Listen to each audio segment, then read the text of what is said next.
I'll be speaking with Phil Donahue, media personality, writer, and film producer. He'll be speaking in New Haven this Thursday, November 7th, at a showing of a film he co-produced and co-directed called Body of War. Donahue has a long, distinguished career in media. His Phil Donahue show went national in 1970 and ended in 1996 after 7,000 one-hour shows. Good afternoon. Good afternoon, Stanley.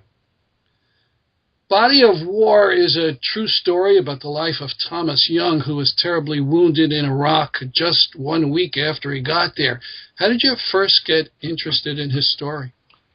I was speaking with Ralph Nader in Washington at his office, and he said, I've been invited to Walter Reed by a mother of a patient.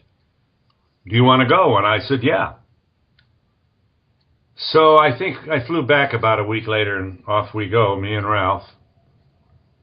And here's this 24-year-old young man lying there, very, his cheeks were sunken, and his bones were sticking out. He was whacked on morphine. And I stood by the bed with his mother, and she explained his injury to me. Thomas is a T4. Which means the bullet entered his back between the shoulder blades. So Thomas is paralyzed from the nipples down. Thomas can't cough. Wow. Obviously, he can't walk. He has his arms. He can use his arms and his hands. And I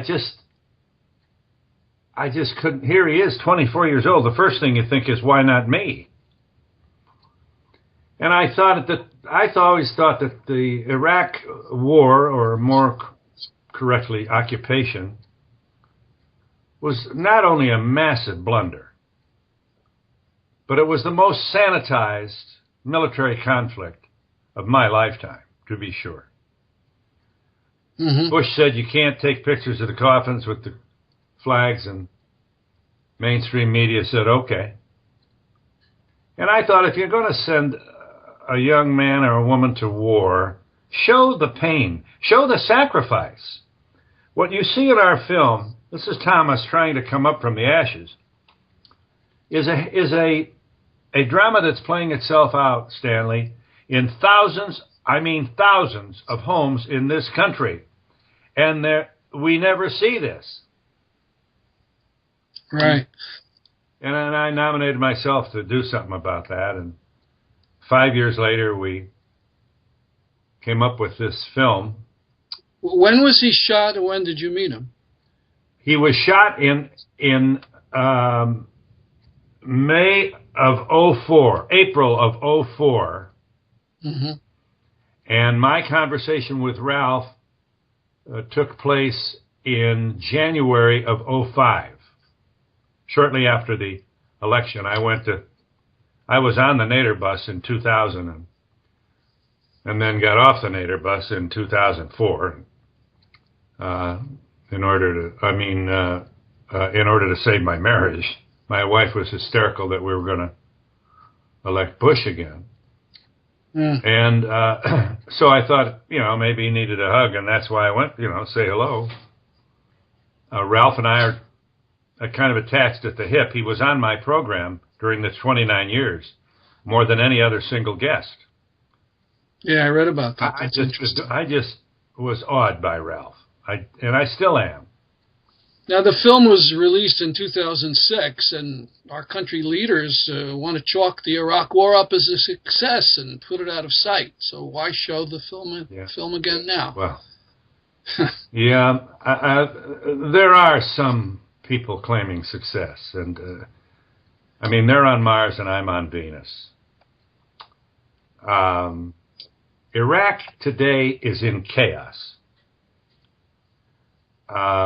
Bombs still go off. Infrastructure is all but gone. And we've moved on. And now we're in Afghanistan, and nobody really knows why.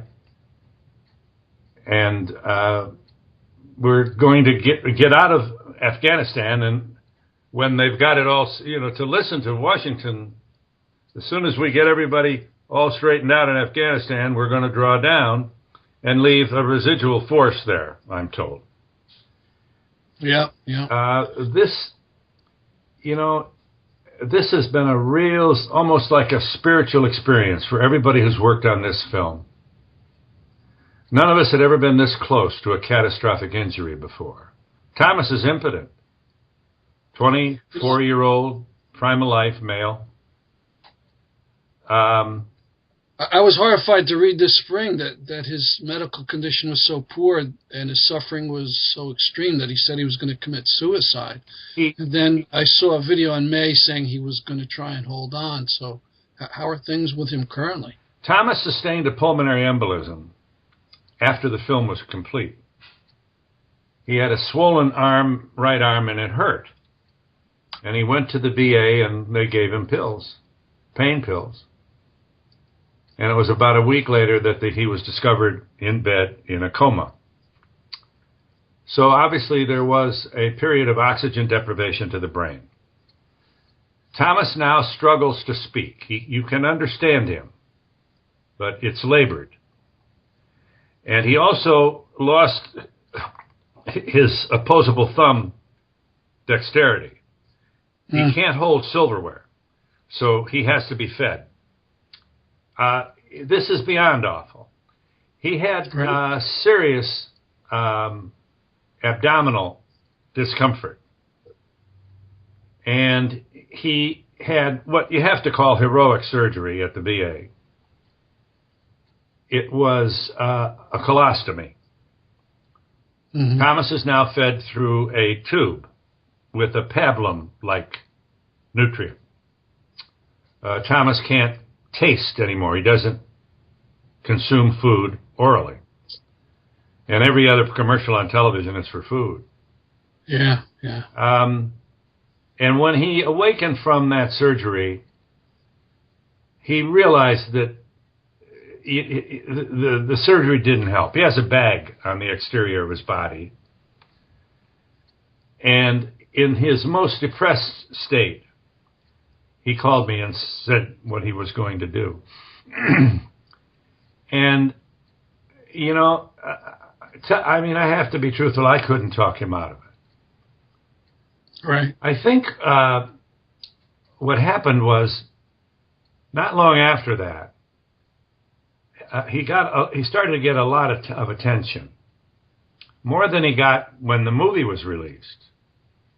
Mm-hmm. Chris Hedges did a piece for Truthdig titled "The Crucifixion of Thomas Young." The BBC interviewed him.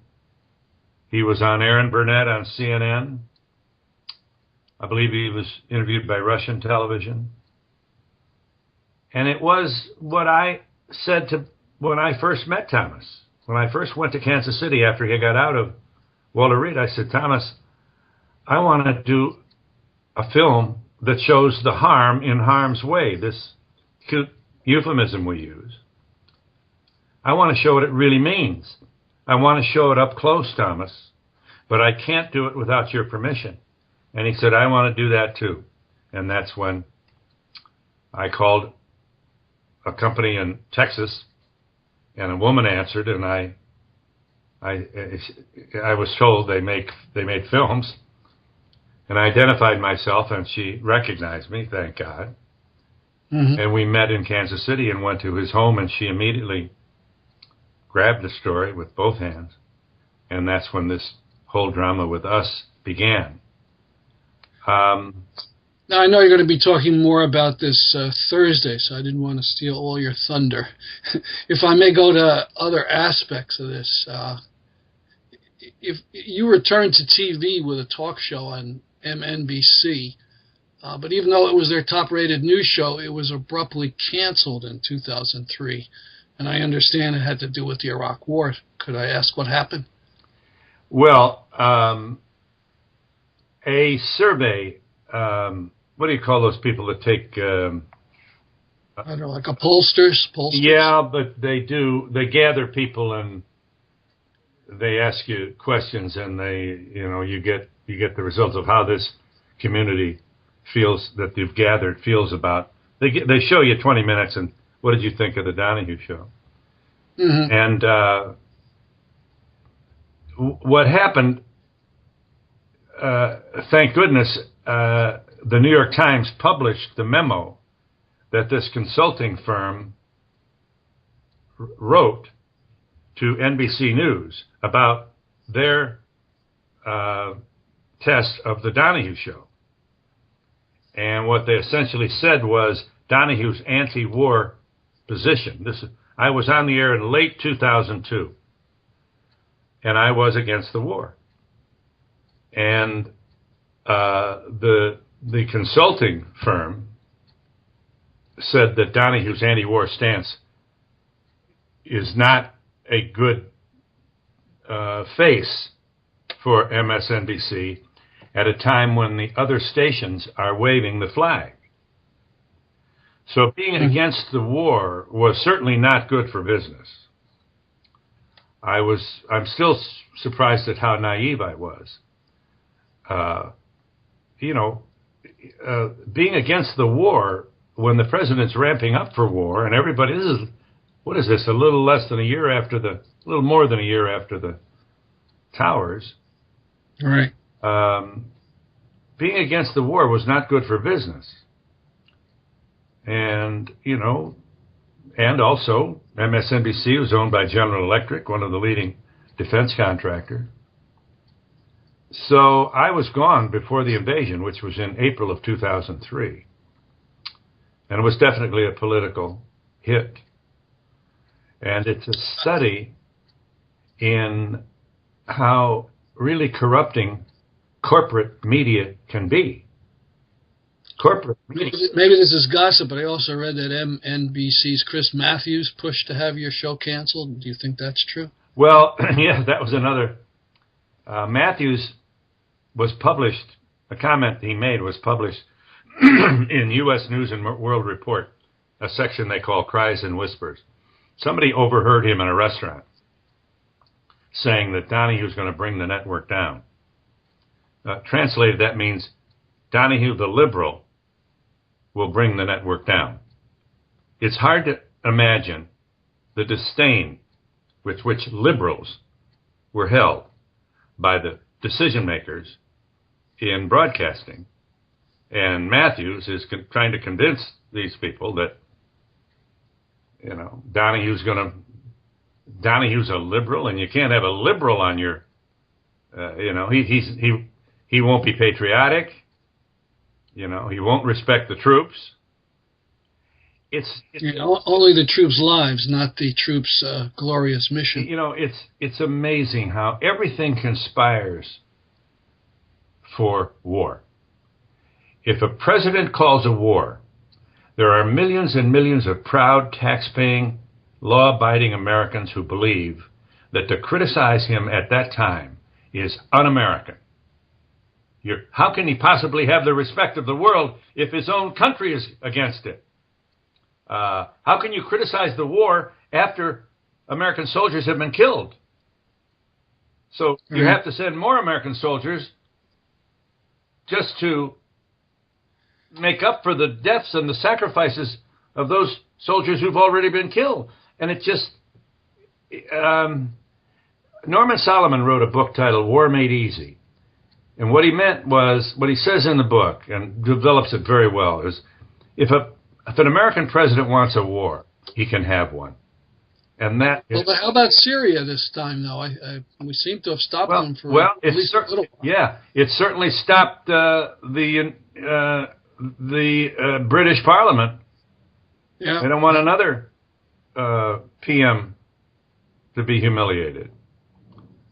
I'm hoping that maybe cumulatively the anti-war movement and right. Maybe people got the point after a while. Enough is enough. Well, sure, but look at what we sacrificed for this lesson to the American people. If there's any bright sliver of light shining from the graves of these people who were needlessly killed. Over 4,000. Now in Afghanistan, over 5,000. It is the, almost post-mortem. It is their voice saying, don't do this. And, if it weren't for Putin, Obama would have killed children in order to teach Assad a lesson not to kill children. That's right. I mean, we came very close. We are a warrior nation. We have no respect for diplomacy. Now, if you had a bit more time, I'd like to ask you a bit about your radio career. When I read up on you, it said that you first made national news with an interview of Jimmy Hoffa. What was that interview about? I interviewed him in Atlanta, and honestly, I'm ashamed to tell you, I forget the issues. It was 70s. Yeah. And I don't recall exactly what issues were. I think it had a lot to do with the mob, corruption. I'm not sure right to work was one of them. Might have been. Mm-hmm. He spoke in the third person. They tried to get Hoffa when he went to Detroit. And then they tried to get Hoffa when they came here to Atlanta. They're always trying to get Hoffa. His wife was with him. I remember driving to the station and I looked in the rearview mirror and a woman producer who worked for me was driving the car behind me. And just above the dashboard, I saw the top of this head, and it was Jimmy Hoffa. We were on the way. It's funny, the things you remember. I regret. And I think that tape has been destroyed. A significant number of the Donahue library was destroyed by a fire in Burbank, I regret to say. And I'm afraid... You interviewed Malcolm X? I did. I interviewed Malcolm X on the radio.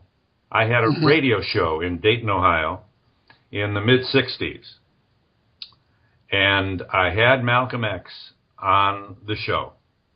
And he mentions it in the biography of Malcolm X. There's a reference to a show in Dayton, Ohio, and that was my show. Wow. Huh. And it must have been near when he was killed. I wonder how close. Well, it was a radio interview, and it was long distance. So it was not in the studio. I had a call-in show where I was able to have the guest on long distance, and the local listeners could call a number and be connected to the person. Dayton, Ohio, who's, people would say, oh, yeah, the Soapbox Derby. And I'd say, no, that's Akron. Don't go to Akron. But with a radio show, I could have, I had Marguerite Oswald on the show and the mother of the assassin. Big shot people, for a local show. I took the telephone company to work, to lunch. And said, were you impressed with Malcolm X? I was very intimidated because, this was so new. He was talking about a separate state for black people, like almost a separate nation. And I'm saying, well, can we cross the line, or what would be the rules? And that's the faint memory I have of him. And it wasn't that close to the assassination here. I see. New York City. How about Muhammad Ali? You spoke to him. Oh, yeah. Muhammad Ali was on the show a couple times. He was as exciting and fabulous a communicator as I've ever met. We fought, for example. I had gloves on, he had gloves on. And I wanted to make this real. And I'm swinging away, There's a shot of me, and his right hand is coming up like a right hook. That's as close. That was a near-death experience. But he fell down. I knocked him down. No, not really. Of course not. but he knew how to sell tickets. And it's just, a woman in the front row said, "Why are you always throwing your blackness at us?" He said, "I'm not throwing my blackness at you. Why are you always throwing your whiteness at me?" "I'm not throwing my whiteness." He said, "Take that white Jesus off the wall. I know a lot of black women that are prettier than your Miss America. And how come angel food cake is white and devil's food cake is black?" Well, my goodness, he just blew this woman away. What he did for young black males especially around the world is incalculable. I Am Somebody. I interviewed him for a book that Marlowe did, The Right Words at the Right Time, and went to his ranch to do the interview. And, he learned how to do this shtick with Gorgeous George. He went to the Louisville Armory as a teenager. And he goes in, he sits down, and out from the back of the curtains, in the middle of this huge crowd, comes Gorgeous George. And Gorgeous George is saying, "Don't you touch my pretty hair. Don't you touch this pretty face." And people booed and yelled at him. And he said, Ali said, "I looked around and there wasn't an empty seat." And that's where he got his thing with Howard Cosell. That's where he got "Don't touch this pretty face." And he, and obviously this became I think he was the athlete of the 20th century. I believe he should have won the Nobel Peace Prize.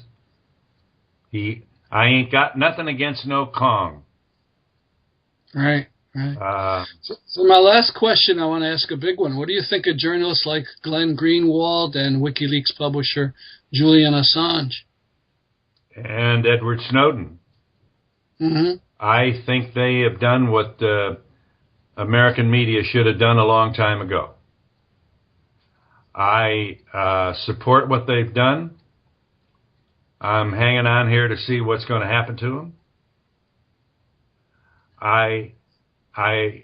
We are reminded that the United States government has 16 intelligence agencies. And by the way, their work is farmed out. These are not government employees. These are people who work for private, for-profit companies. Right. And I mean, we must be spying on each other.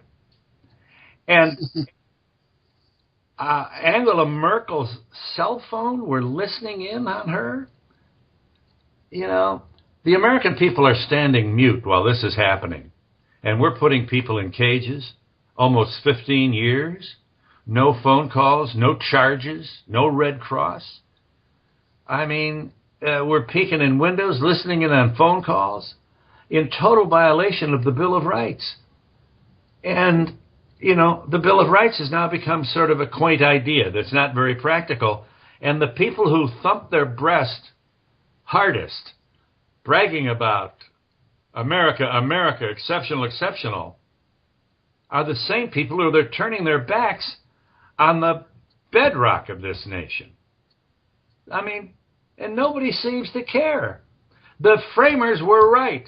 I think progressives, people who agree with me, and I think there's a lot of them, are the patriots. We believe in the Bill of Rights. We believe a woman's home is her castle. We don't think you should be going through her bedroom clothes while she's away.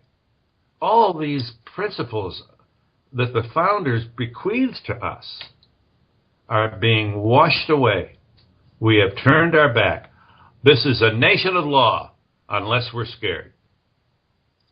Well, before I go, I would urge everybody to come and hear you speak after the film showing this Thursday, and also point out to listeners that you can buy a copy of the movie by going to bodyofwar.com, and that a large chunk of the purchase price goes to the care of Thomas Young. Well, Phil, thank you so much for this interview. Pleasure, Stanley. Hope to talk to you again, and if you have a moment, maybe you'll stop by on Thursday night. Absolutely.